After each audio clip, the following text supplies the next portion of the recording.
Hey there, it's Christine, your friend who's walking beside you on the path from grief to growth.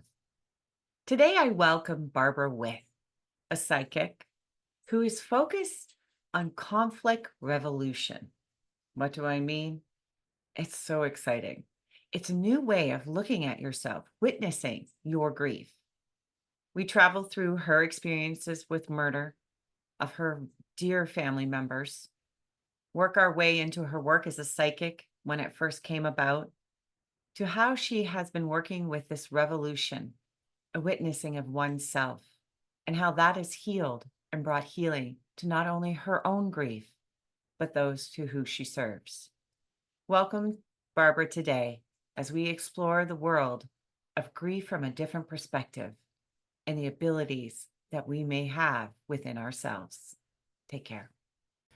Welcome to Grief Uprooted, a podcast dedicated to sharing your grief stories. Together, we embark on the mystery of one's grief journey as they learn to live, heal, and be courageous in a world rooted in trauma. Join myself, Christine, in an open discussion to help you uproot the grief in all our lives. I am an award winning author, professional speaker, and humanitarian in the field of grief and trauma. I want you to be part of the discussion. Welcome back to Grief Uprooted. I'm your host, Christine de Nederlanden. Today, I have Barbara with me. And before we start today, there's something I read about her that I absolutely love and kind of want to focus on today. When we bring peace to our own world, we radiate outward and affect the rest of the world as well. Welcome, Barbara. How are you? Good, Christine. Thank you for having me. I'm looking forward to our conversation. I am so much looking forward to our conversation. So, you have two things that I kind of want to touch on that I haven't with Grief Uprooted. So, I would love to kind of take you back in time to your grief experiences. They're quite different than what I've showcased so far. So, if you don't mind just sharing a little bit about the types of grief you've experienced. The ones I think that were the most profound were had the strange situation of having two separate murders in my family. I Mhm. was recently on a it was called, about a podcast about murders, and she said in all the 5 years she'd never found anybody who had, families who were many were murdered at one Yeah. in any case. So in the summer of 2006, my cousin Amy was murdered Mhm. by the father of her second child Wow. while she was meeting him to talk about child support. And he just got in the car and threw down a fake suicide note, had his 5-year-old daughter in the truck, Mhm. killed her, and went shopping at Pottery Barn. Wow. So, of course, they got him instantly and knew exactly. And then in 2012, my nephew Howie Adler was stabbed 31 times in his driveway in Denver. Wow. And that was also he was a young man who was the ex of Howie's uh, baby mama, and they were having difficulties in court. And so I think those were probably the most profound kinds of grief. Yeah, and I gotta step back. The 5-year-old was okay? Did he go to Pottery Barn with the 5-year-old? You said they were, yeah. Okay. Just clarifying that for everybody. Um, and it seems like they all come from domestic. Like it seems like situation Yes. domestic. Um, wow, that's gotta be, you're giving me goosebumps.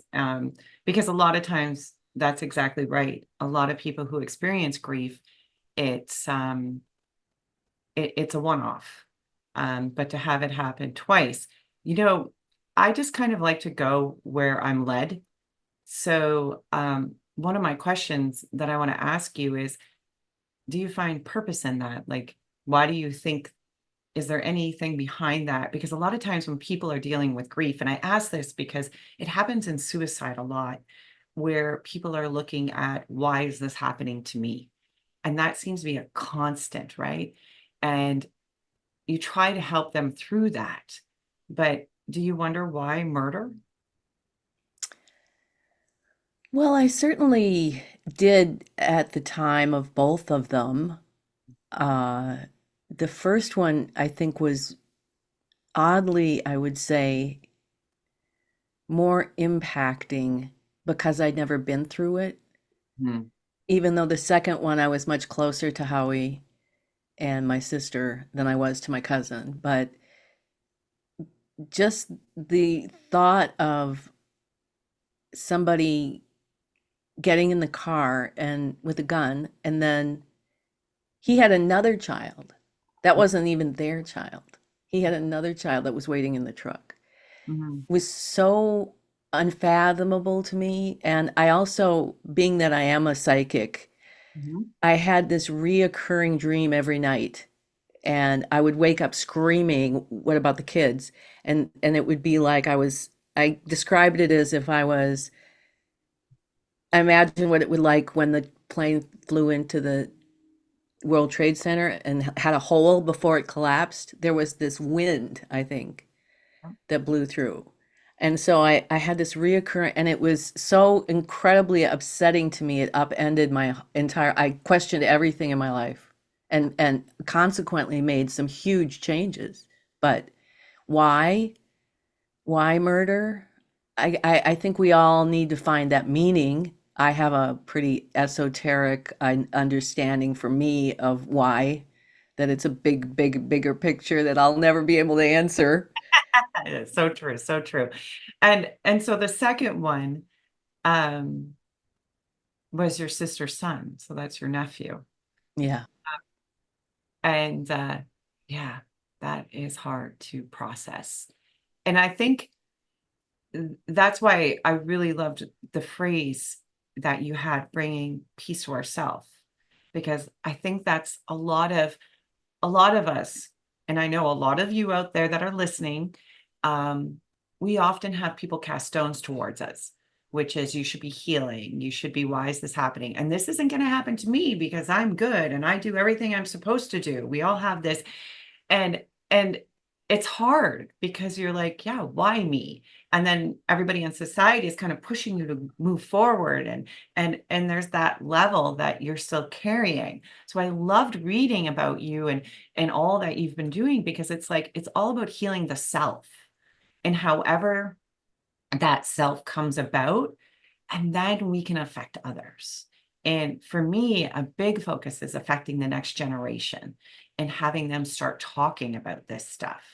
Um, so I really, you let it out of the bag. She's a psychic. And I really want to know how that has impacted or informed in the way you grieve. And I think I want to start there, and then I'm going to ask you a few questions because I have compiled some questions from my listeners that they struggle Great. with. So I think this will be fun. So how does Okay. that impact your grief process? The first person I ever knew who, personally, a friend who died, it was in 1987, and he was a sort of a mentor, uh, like an English professor mentor that I got close to, not in any romantic way, Yeah. but when he died, I was so grief-stricken. I just didn't know how I was gonna get over this death. And I was young. I mean, I was in my 30s, what have you, 20s. And when I started to do this work as a psychic, and the information started to come through me, first from angels and then from Albert Einstein and others, it gave me an understanding of life after death, Mhm. especially in the beginning when we were talking to angels. And there was such a comfort Mhm. to know that, oh, okay, this, and it felt Yeah. very angelic. It felt much bigger than just me hoping good things. But then when Einstein came in, which is a whole long story, but and showed us the nature of afterlife, Mm. and why scientifically, from his perch in afterlife, when we create peace within, it naturally manifests around us in ways that we couldn't go at if we went at it in the lens, the arena of the conflict. When we go at it here, exactly why? And as I grew in that, as I learned that I could speak to people who had passed on, um, they were just my associate's mother and somebody else's father and all these not famous people. Mm. It gave me this such a comfort. Yeah. And there's always a question in your head, like, because I bet you how many, ever many of your listeners imagine they're talking to their loved one.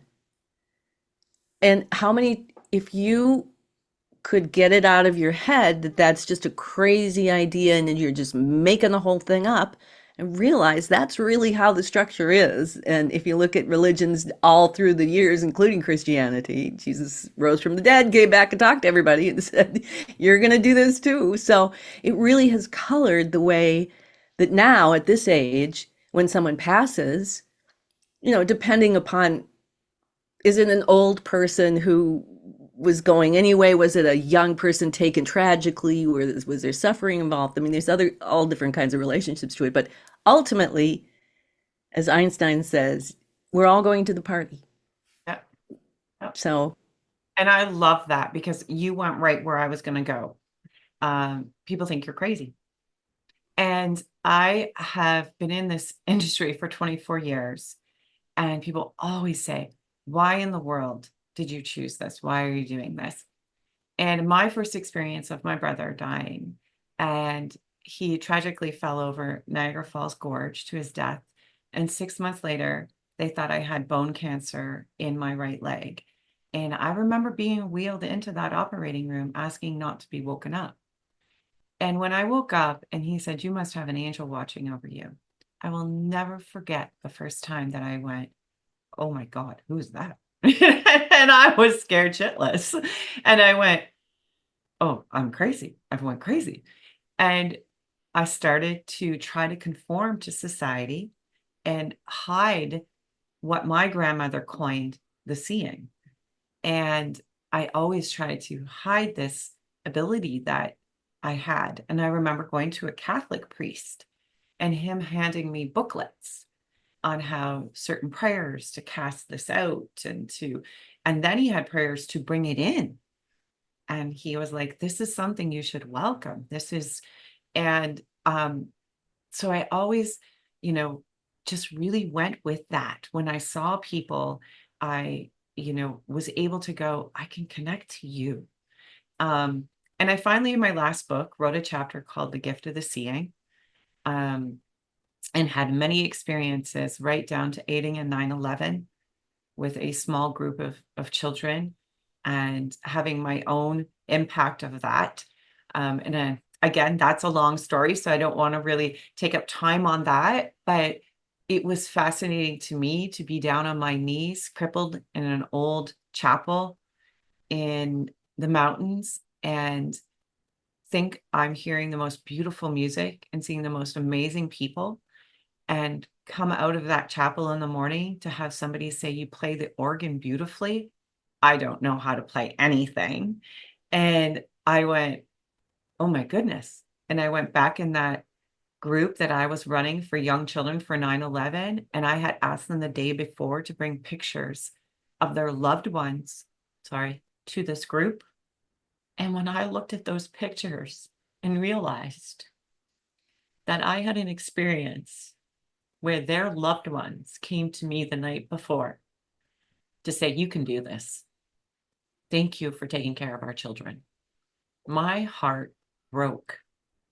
And since then, have started working in many different cultures. And last year in September, at a Camp SOAR, an elder came up to me and said, no longer should you use the word hokey, crazy. Let it go. And I thought, you're right. It's time. It really is time to let this go. And, I share that story because all of you out there, are sending me questions of how do I connect my loved one? How come I can't see them? How come I want this experience? I want this. And, you know, I feel like it's something that comes within when you start healing and you start letting things go. So, letting go of that idea that this is crazy, the idea, because Einstein left a legacy. He left a legacy. So did so many other people. Carl Jung, like, Freud, they all left a legacy, and these people were so forward thinking, so before their time. And why wouldn't we? So many cultures, so many religions are talking about our ancestors coming back and talking to us, generational grief. Like, you can't deny it. And that's the part that I'm so like, where crazy and hokey came from, I have no idea, because it just doesn't fit when you really look at it from a logical perspective. And that Well, frustrates. and that too. And I was recently on a podcast a couple of weeks ago where she said, it's the freak genius. Mm, You start out, you're a freak, and you're a freak, and you're a freak, and you're a freak, and then you get to a point where now you're the genius. And it sounds like that's where you've gotten to, and so you don't have to uh, abide by just pattern thinking, voices of culture, and that reflect in our head, mhm, part of the stuff we work on in conflict revolution. And now, when you open to it, and I would say to your listeners, if they want to be more open to it, what you said about healing, mm, people come to me, they lose someone, they come right to me and they go, please, I have to. And I say, no, mm, because that's your way to escape facing the inevitable that this person is gone. And you need to go in there. And when you get in there, it's going to be hard, but there's going to come a time where you're going to be more in a better place to be able to hear. mm, And they because what happens is, people don't understand this, is that here you are, you've just lost this person that's never coming back. And there's this inevitability that, and then of course we face our own death, right? Well, okay, that's me too. And when the person from afterlife approaches you, it hurts.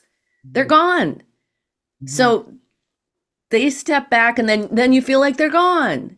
So there's this time where they can't win, they can't lose, so they just have to wait it out. And then for those people who say, why can't I do this?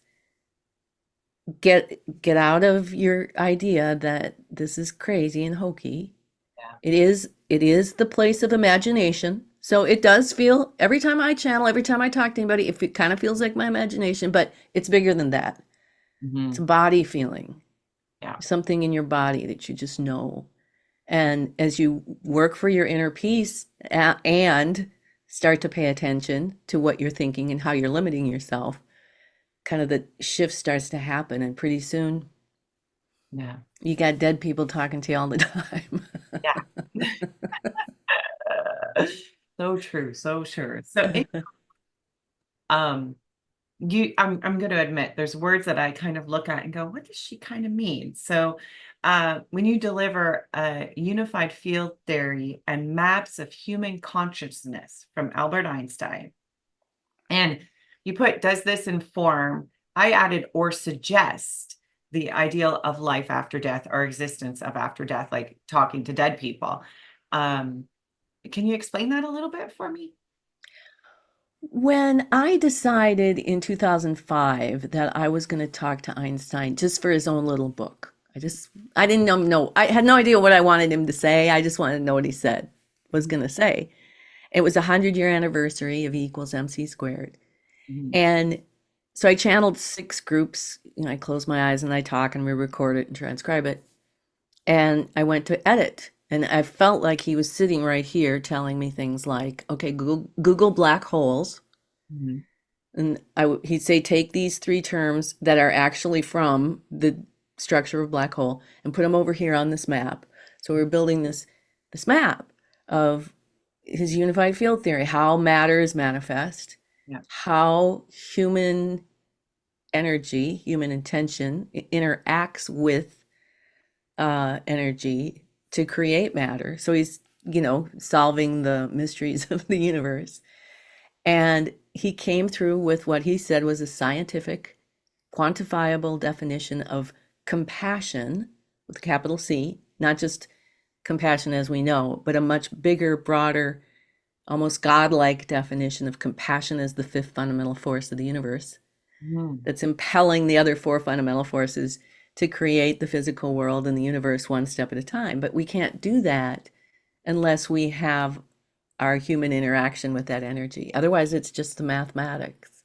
It isn't until we step up and have that and create this physical universe through our bodies and such. So that was and is the his theoretical proof of how and why afterlife exists. Mhm. And when you see, he calls it the new operating system, and it's a big operating system involving all these different pieces, and the middle, the source, the void, the center of everything is in the center of the planet, Mhm. and it fits over the Earth's electromagnetic field and kind of its structure. But it's the human intention that helps us come to life in this body. Yeah. And without the body, when the body dies, all of the information is still spinning on this string, sort of like a hologram of who we'd been. Every decision that we ever make, every experience we ever have is compiled on the spinning string while we're alive. And then when our body dies, the string continues. And that's how he describes how he can talk through me. He just sort of positions his spinning string on my spinning string and uses my body and my voice and my spirit to do this great good in the world. And to me, having that experience, I can't pretend anymore that there isn't an afterlife. Yeah. It's just what I've experienced. And I think, tying that into Freud, I did a podcast 2 weeks ago about melancholy. And because a lot of times depression, the stages of grief were created for the dying by Kubler-Ross. She worked with people who were dying, and she had some things that they continuously experienced. But we are living, and one of those is depression. But Freud's theory on this was you're in melancholy. And I love that word so much better because it's deep sorrow. And it happens for about a year. And in that deep sorrow, you need to connect to one's energy and others. And within that, leave the process alone. You will heal. And I thought, wow. And when I think of Einstein and you think of it's all about energy and all those things that he does, it only makes sense that that person would be, hey, there's this energy within us, and we all know that, we all experience that, feel that, we know who we are. Well, most of us do. And it's great when you can tap into this energy within yourself. But um it exists, and I feel like in religion we call it a soul or a spirit so that's what I'm talking about by everybody knowing it. But I do think that energy is there. And there's been so many different things where you walk into a room and the energy is bad, or somebody's on like 92.1 on the radio and you're like, woo, 105, right? So I think everybody can relate to the energy analogy. But what I think is so great is tying it back to our history. And that really redefines it. I just was going to back up because once you said you used to work with two women. It was correct. Yes. Yeah. Well, when I started to automatic write and started channeling in 1987, and I had a mother of a friend of mine who was a psychic all through high school and for years, so I knew what it was. But in 1993, I wanted to do group channeling. I thought I was a fan of Edgar Cayce and Jane Roberts, and I thought, well, what would this voice? Because my mentor always just said I was a antenna. Like I Mhm. was just like a pipeline able to pick up information back. There wasn't angels or anyone. So when I started to channel and I asked, "Who are you?" and the answer was, "We're sound." Oh, And I thought, I'm okay with that. I'm a musician. I've been writing music since I was 16. I've been on the road. I'm good with that. So I didn't question. Mhm. So none of my clients were interested in doing a group. I was a little surprised, but then Teresa showed up and she sent six of her girlfriends, and then she sent her best friend Kim. And before you know it, I was like, oh my gosh, here's the group. And they're like, would you come and channel for us as a group? And so that was when I really officially started the work of conflict revolution, because that was what happened. Was we'd organize these groups, we'd record it and transcribe it, and they said they were angels, and they had this revolutionary process Wow. that they needed to test on humans to resolve conflict first within, and the byproduct would be world peace. They will always stress that it's the byproduct, because it Mhm. really is self-love what they were what they were teaching us, but they were calling it world peace one person at a time, starting with you. Mhm. And we actually had real conflicts and actually got the transcripts and had the miraculous outcomes that the angels Mhm. were hoping to see. And some, I don't know, a few months ago, Einstein said, in the beginning, when we were doing that with you and Kim and Teresa, the psychic sorority, we called ourselves, we were worried because we thought, how can we inspire you when you're having these conflicts and in the pain to have the wherewithal to be Mhm. inspired to test this theory? But we quickly found out that it wasn't us, and it wasn't even you guys inspiring yourselves. It was that it was the truth. And the truth is what inspires us from within, Mhm. each one person at a time, whatever truth, Mhm. you know, is anybody's truth, however it, but we know the truth when we feel it. And I think that's like, I feel like I've been on a journey, but from the other end, and I'm connecting to the other end of this journey. And meaning, first off, I love that you had a group of people.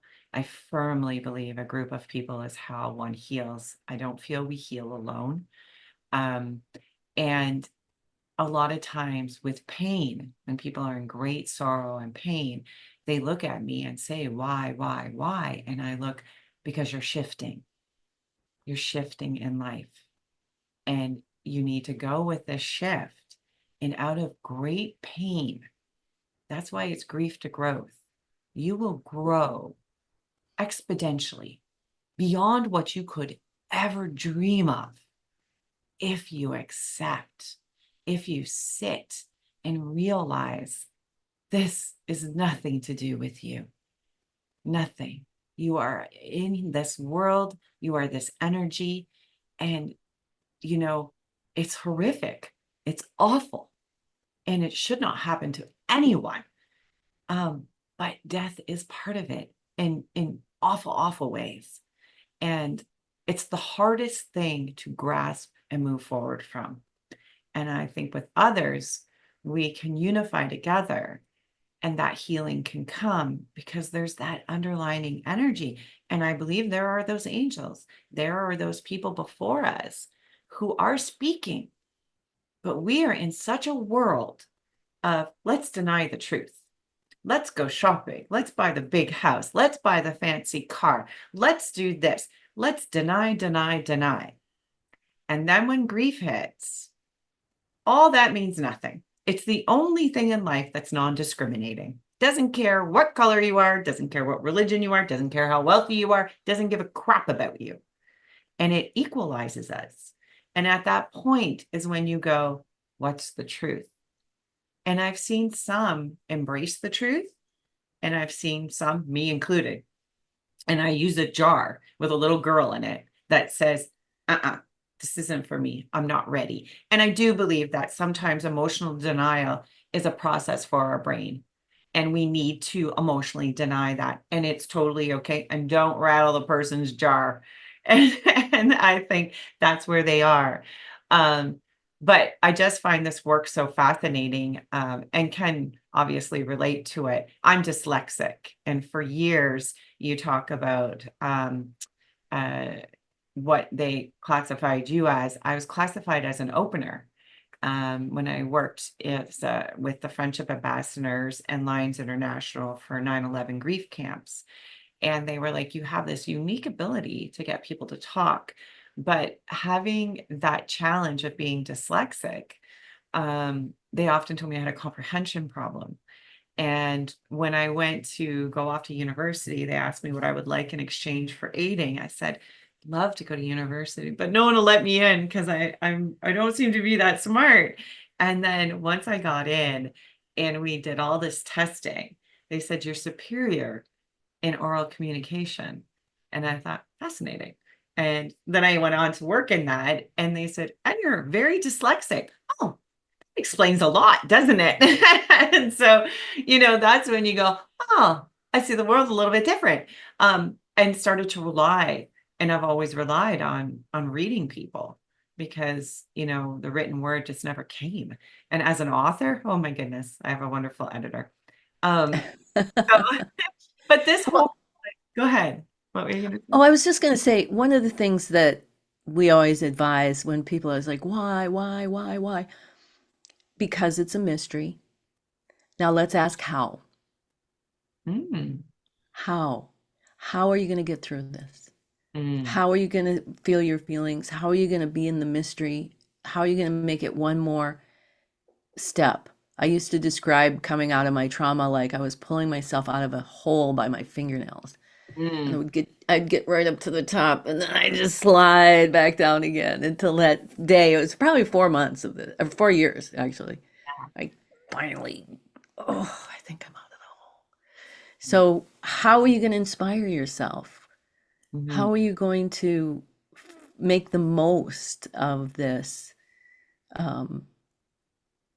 of this really unique gift? I think death is such a gift. Even the first time when it was the hardest, it was like I was like, wait a minute, I never expected this in grief.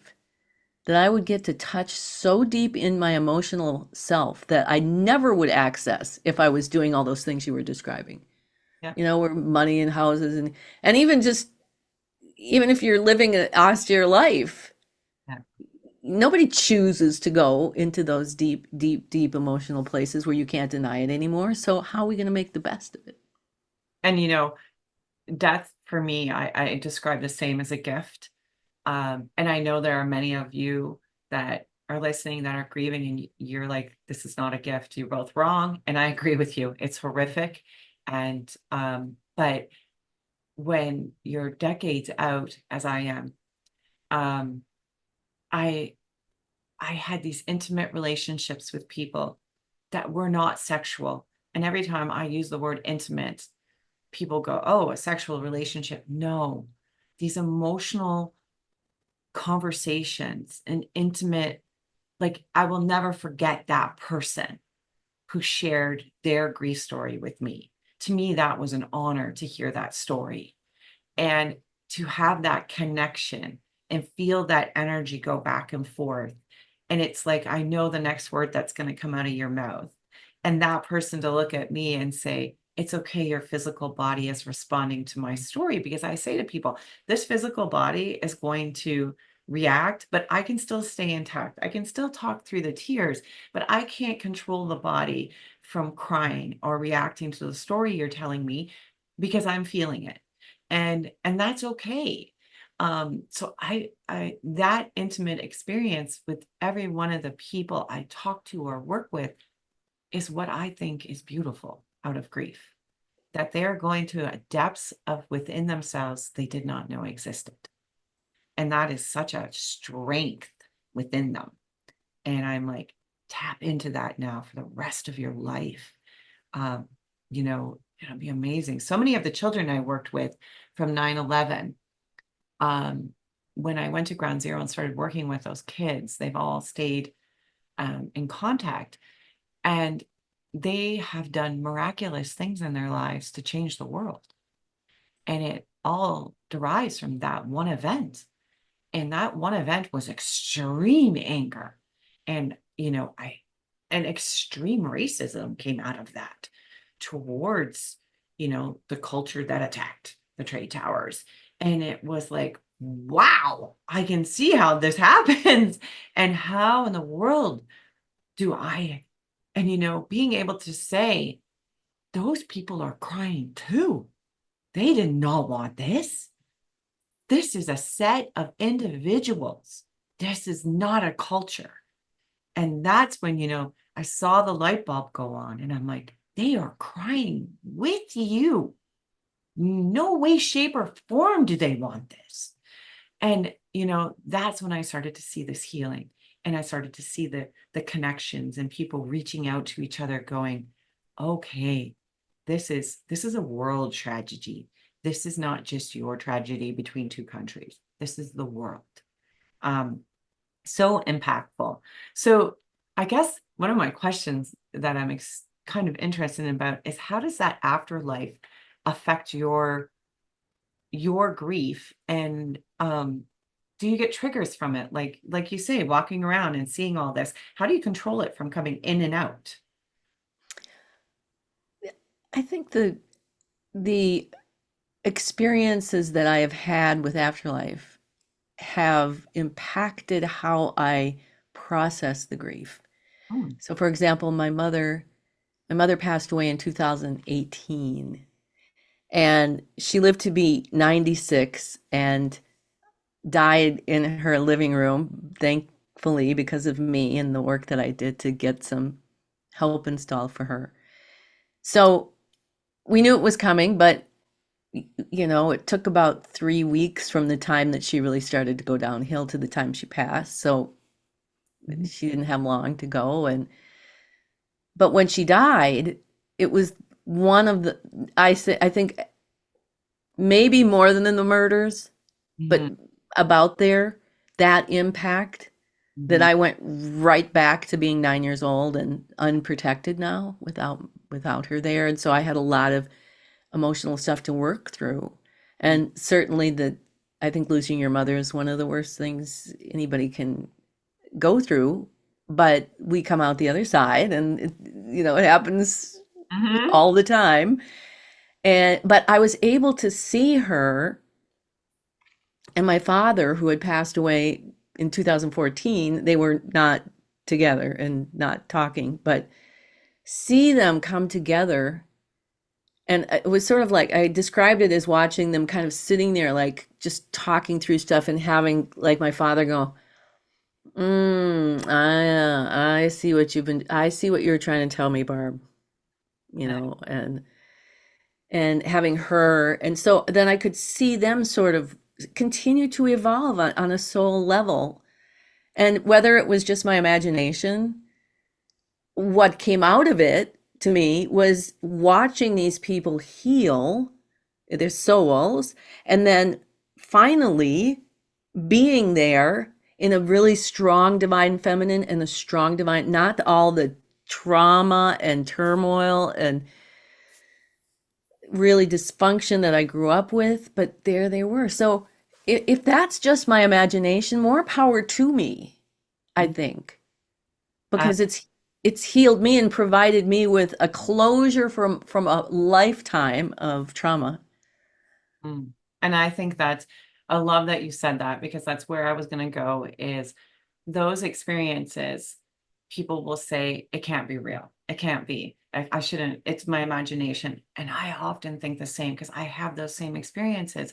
When I want to put something from my past that was traumatic, either work or personally, and being able to sit with those people from the afterlife that I see and go, I need your help. And sometimes I walk away and go, I don't know, but you know what? I feel fantastic, right? And I'm dying to tell somebody. So, just having somebody to run to and talk to and say, hey, this is what I've experienced. And I think we need, when we're grieving, to be open to that.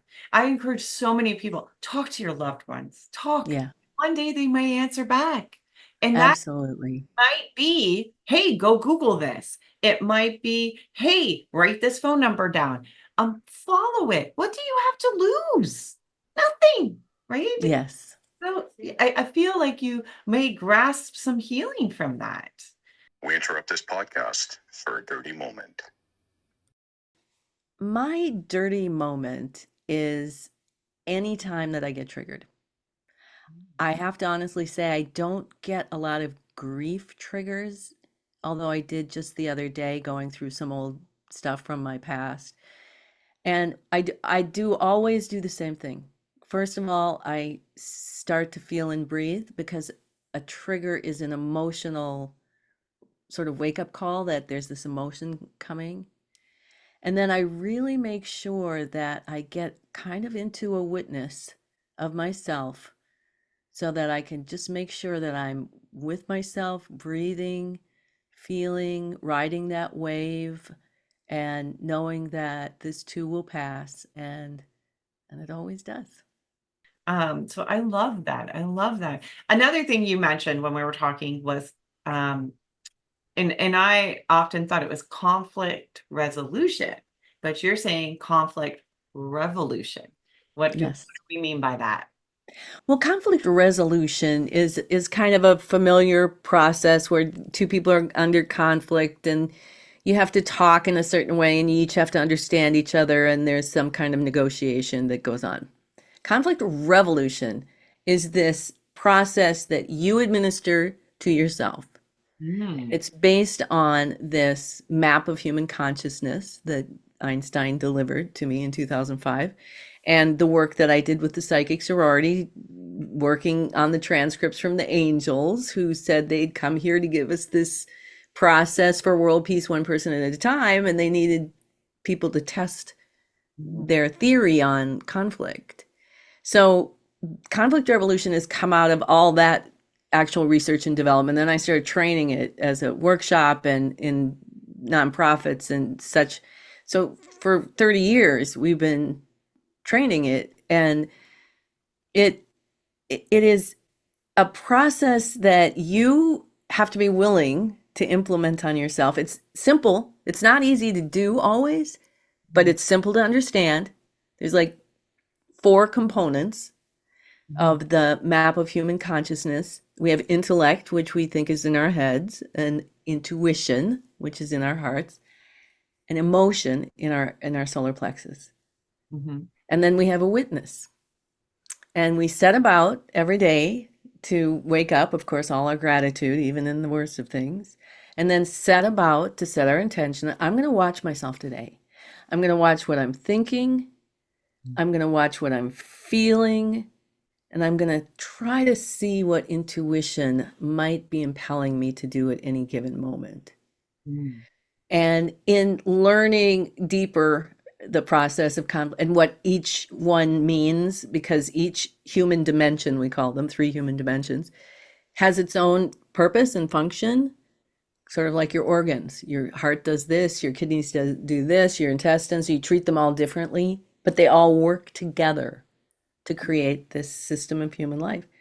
And in those three, we have the opportunity to have a different relationship to them. So when you're really, really grieving, and there's a lot of sometimes there's nothing in your head, and that's what drives you so crazy because there's this vacuumous void. But the times where I should be over it by now, I should be blah blah blah blah blah. We deal with that in one way. mhm, Like how do we control the thought processes? What do we replace them with that are going to be more self-loving? And mhm, then emotion, we deal with in a completely different way. And it's not to allow our emotions to get caught in our thoughts. Because, when you're very sad and then the thought comes up, I'm never going to see him again, it creates that reality. So we start to feel and breathe, teach people how to breathe through their feelings in present moment mhm, because you can regulate your feelings, but you can't control them. mhm, You don't wake up and go, from 10 to 12, I'm going to do a little anger here, and then I'll get some joy in the afternoon. They come in waves. And we teach people how to ride the waves, to move them, to get all that trapped emotion from trauma and grief moving through our system without letting them really attach to thoughts that are degenerative or Your mind, your intuition, and my emotions are down here. Yeah, intuition in your heart.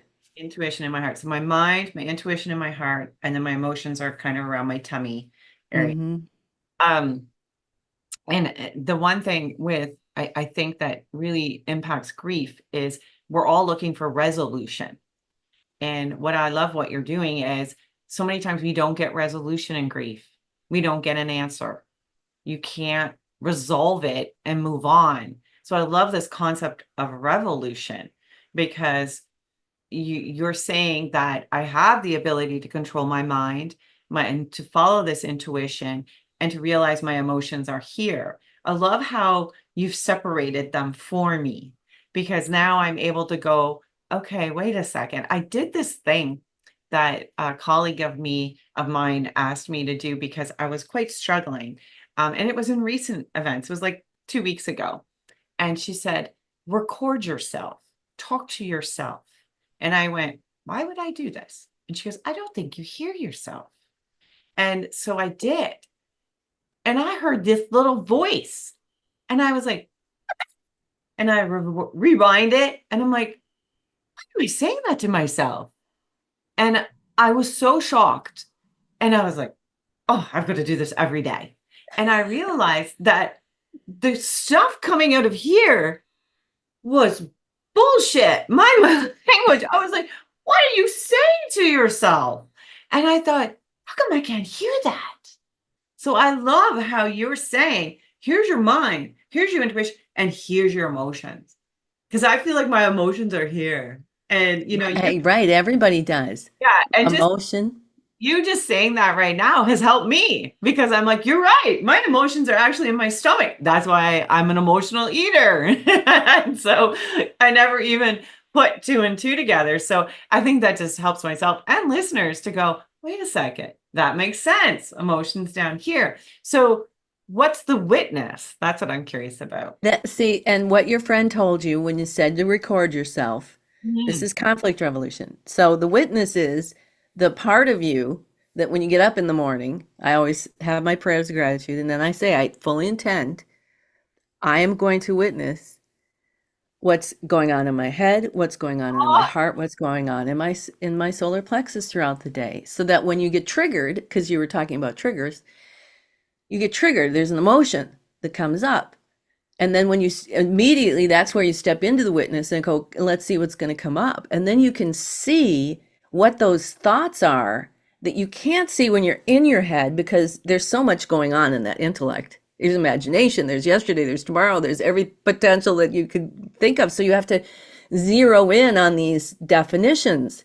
Well, I'm a really good person. I would never lie to anybody. And that's who you feel that you are. But when you step out into your witness and you watch yourself when somebody says, hey, you want to go to the movies, and you really don't want to be around that person, and then you go, oh, sure. mhm. And in your head, you're saying, well, they did this for me. And meanwhile, intuition is saying no, Yeah, that's so but true. intellect is making these decisions, which is where that lies. And that center is where decisions are actually implemented in your intellect. You don't make decisions with your emotion. Yeah. It's flowing up here, and intuition is always going to tell you the next most advantageous step for the good of the whole system. Wow. And the intellect's been given the power of free will to operate out of that. Then that, Einstein says, is the root of every single conflict. So revolution is about getting your focus off of the outside. He's not here or whatever, in loss, Mhm. back and around, but you're here. So what are you feeling? And breathing and feeling that and loving it. Oh, I So, love this. And yeah. basically, and this is where I think paths cross to have you come on Grief Uprooted at this very time while I'm recording myself every day going, what are you telling yourself? And then me going, who's the witness? And you're like, you, I said, right? It's like light bulb, light bulb, light bulb. And I know my listeners are doing the same thing because you don't realize that. Like, and I'm thinking somebody from the outside is going to be telling me what to do, but essentially I carry all these answers. And I'm a high emotional eater. I love a good chocolate cake. Mm. after anything I do that invokes happy or sad, I always think it's a time to eat sugar. So I love how you've separated that for me. That feels very good, and I think people can practice that too, and dive further in by reaching out to you and everything. I have one last question. It's kind of maybe off topic, but somebody had wrote in asking me about this, and I thought you would be the perfect person to go for. If you're an empath, so there's the psychic, and then there's a lot of highly sensitive, empathic people. And this seems to arise after grief. After somebody dies, a lot of people come to me and say, I tune in to all the grief. And I do this. I tune into the room, and I have a very hard time disconnecting from the emotion in the room. And when conflict arises, you're feeling their pain. So it's hard to kind of stand in your own ground and say, this is what I want to do, because that fight is happening between the intuition and the brain, because you're emotionally, and I can see it now. It's like emotionally, I have a cord coming out of my belly button that's attaching because I can feel those emotions. So boom, I'm connected. But the intuition is like, get out, don't be connected. And the mind's like, but they were so nice to me and they did all this stuff. And um, how do you protect yourself in that sense? Do you have anything? Have you ever? Yeah, I have this theory after all this work that emotion is much different than we think it is. Mm, Since on the quantum level, it's kind of the primordial soup, it's all the building blocks of what the physical world is in mhm, the our Einsteinian world, that it makes sense that you would feel everything mm, from everyone because at that level, and this is all begins in the center of the planet, according to Einstein. So emotion is really situated very close to the center of the earth on this gravitational wave that is us. So mhm, of course you feel the entire world. And then if you're in believe in reincarnation, there's other lives, there's just people that you're close to. Emotion is so much more than we intellectually analyze it as. yeah. So that helps me. And then to know that it's my job to have really good boundaries. Mm, And there's no excuse not to have really good boundaries. mm, So I don't buy any of it. People go, oh, I'm just an empath and I just soak in. It's like, yeah, that's good. That's how we operate in the world as humans. We're connected energetically. But now you need to set some boundaries for your own self-love. mhm, And you don't have to be thrown hither and yon, especially as we feel those feelings with our breath work and empty out, we call it emptying out the basement that we mhm, don't even know we have, filled with emotion, feeling and breathing and feeling and breathing. And then, well, how do you know that feeling is from that person or another life or somewhere on the rest of the planet? You don't know that. mhm. Exactly. So, and for me, who had these lessons really a lot, had to set some boundaries for myself. Mm, Um, Now it's very natural. Like I can feel a lot of emotion that I don't sit and go, well, that's the guy down the street or that's the past thing. It's just like, here it comes. Take that breath. Let's get this stuff moving. And then I take it one step further where I channel that emotion, whether it's sadness or yeah, anger or bad emotions, quote unquote, into thoughts that I want to see happen.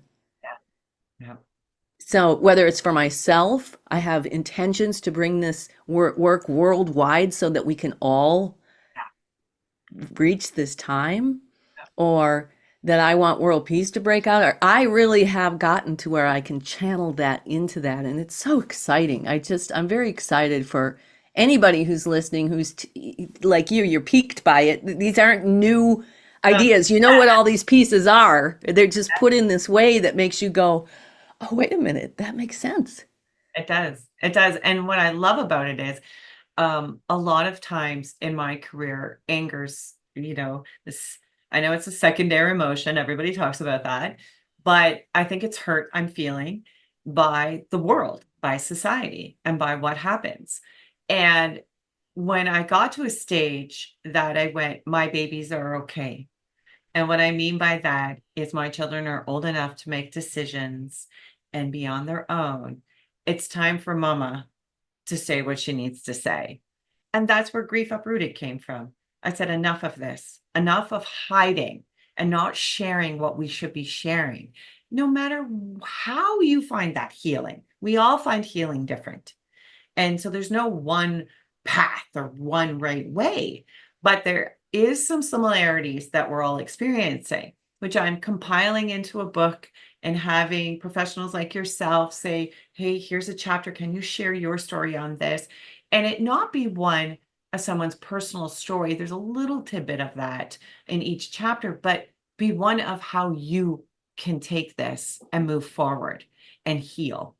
And I think that we need that because we've all just avoided this topic drastically. And we're all just kind of picking. But everybody I've interviewed that has gone through this, that works in this industry, we all have it, but in a different light.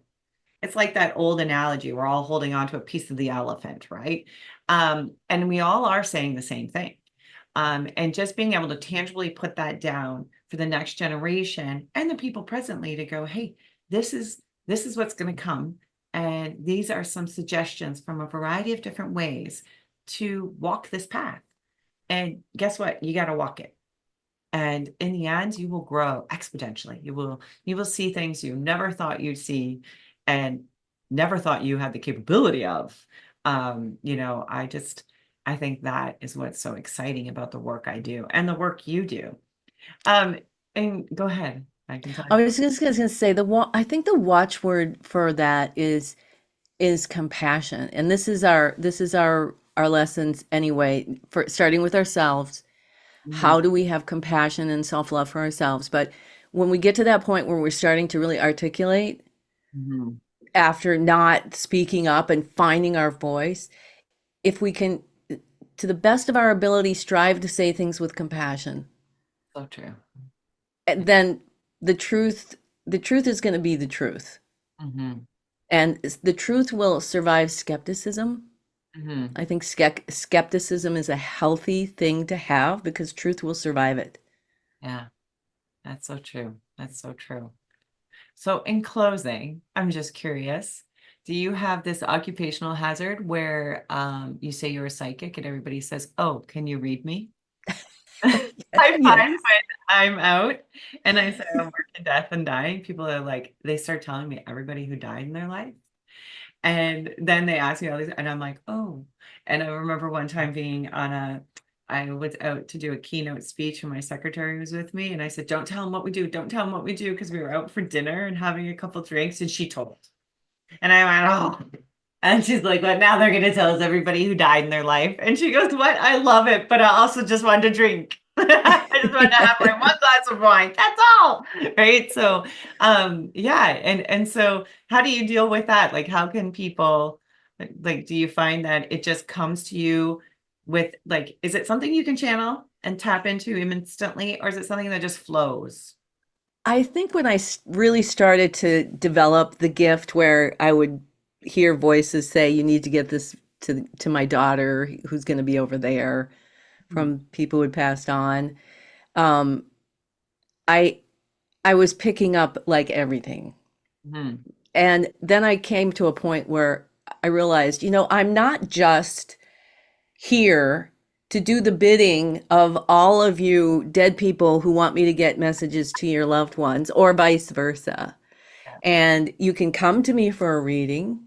And I don't, that's not my forte where, we're bringing in the secrets of the universe. Not the forte is not, is your boyfriend going to come back? But, or if you want to, speak to somebody who's passed on, I certainly will make an attempt to Hmm. interpret that for you. But for me, it usually happens that I'm visited by the spirit of the one who's passed on, who then leads me to their loved one. So sometimes indulge, Yeah. you Yeah. know, and the truth is you can only know what you know in a moment. Like, oh, my father passed. Yeah. Can you get a message? Like, and then I can stop for a second and go, well, was he tall and really gray hair and smoked? Yeah.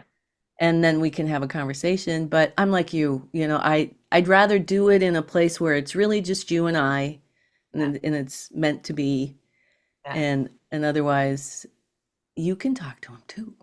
Yeah. And I think that's just to share another experience. I have not had as many experiences as yourself, but I find it very liberating talking to you and being able to just share this type of stuff. Makes me emotional, which I love. I had where I could smell a cigar and it was disgusting. And everywhere I went, I was like, I can't, like, what is this? And I was telling my friends and I was saying to the kids, do you smell something? And then I started getting numbers. And so finally I just thought, I'm gonna write this down.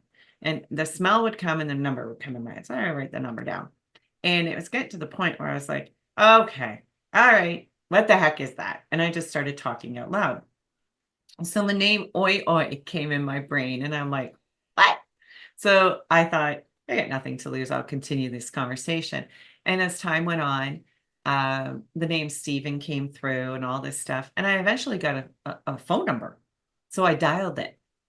And this is a true story that and that's what's so great about it is because I can back it up. And so I dial the phone number. This lady answers the phone and I said, I know I sound crazy.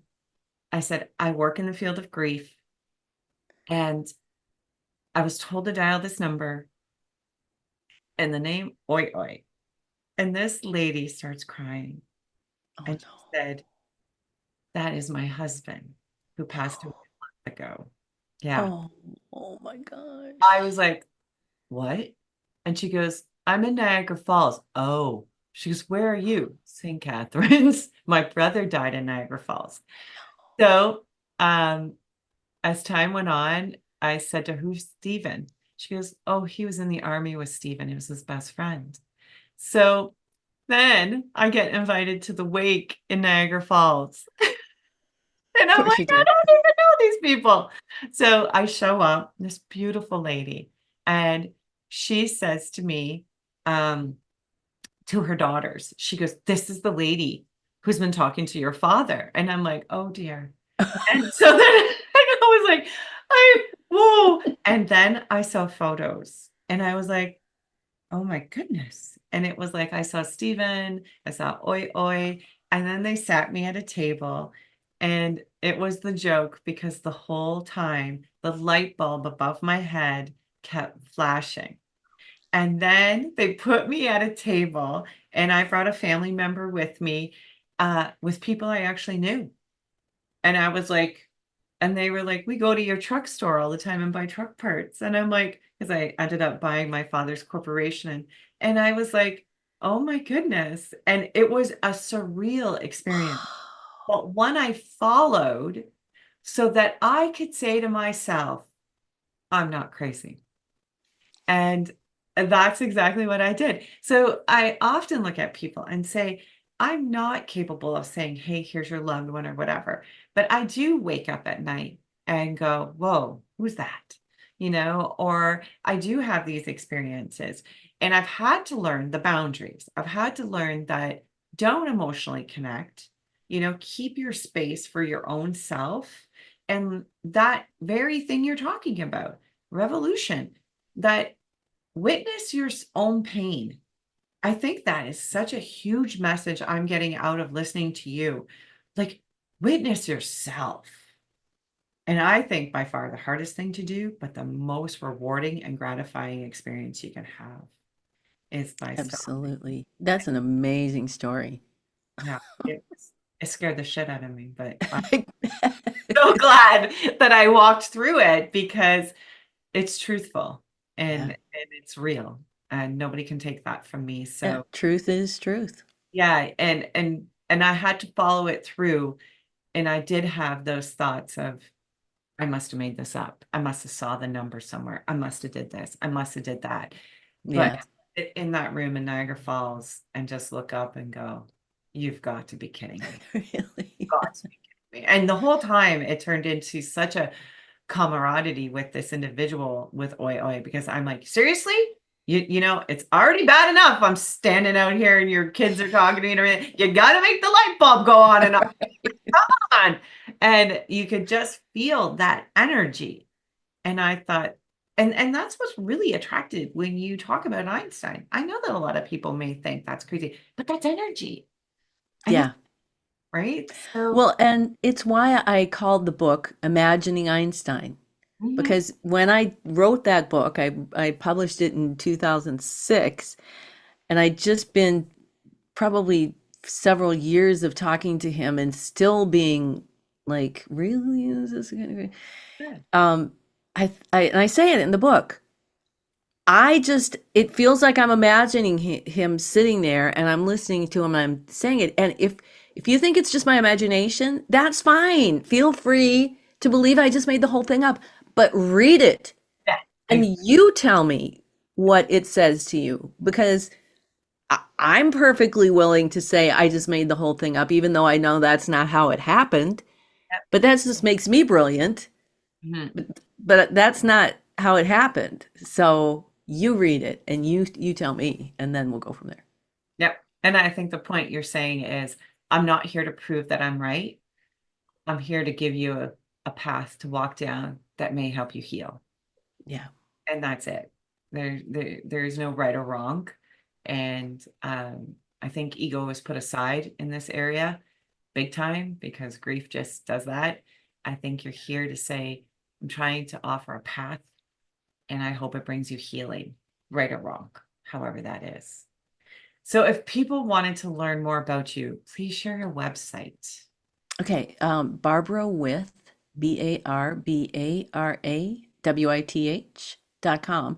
That's my personal site. You could book a reading with me there. It links to everything else, but there's a few other things over there. I do a column on propaganda and indoctrination. I'm also an investigative journalist. But Synergy Alliance LLC, Synergy Alliance LLC, that's the whole thing. That's all the books. It's all of the psychic sorority, everything about conflict revolution, my blogs, I doing a summer meditation series of remagnetization. So we're going deep into a meditation where we align with the Earth's electromagnetic waves and do some deep breathing. Everybody has been kind of having some great results so far, including me. Really powerful stuff. But I'm also at the end of the summer, I should have my Conflict Revolution online coursework done, so you can Oh, download it at any time. And yeah, just reach out. I love people like yourself. Everybody says to me all the time, how do you do all this? I And know, I run right? two corporations and I'm like, because I really, after talking to you, I feel such a comfort in myself and who I am.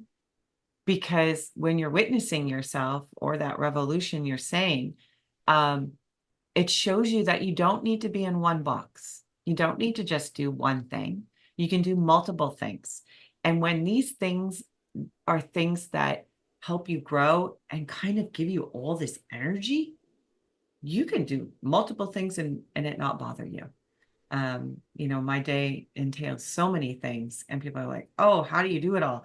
And it's like, it happens because I have the energy from it. It feeds me, it doesn't drain me. So I love the work you're doing. And Oh, I'm so glad we connected. So very glad. Grief Yeah, Uprooted it's professional grief great. and empowerment So coaching thank you are not everybody to be for used tuning as a in. substitute for professional Do reach advice out by to legal, Barbara. medical, Her financial, personal business, spiritual, or other website is qualified professionals. All our products and barbara.with.com, services are and designed for also grief her other one on empowerment through Synergy. learning and I can't even sharing say of that. one's Synergy, experiences. Synergy. Synergy Alliance. Synergy Alliance. So do take your time to reach out. This has been so exciting to me. I'd love to hear your comments on this, your perspective on this.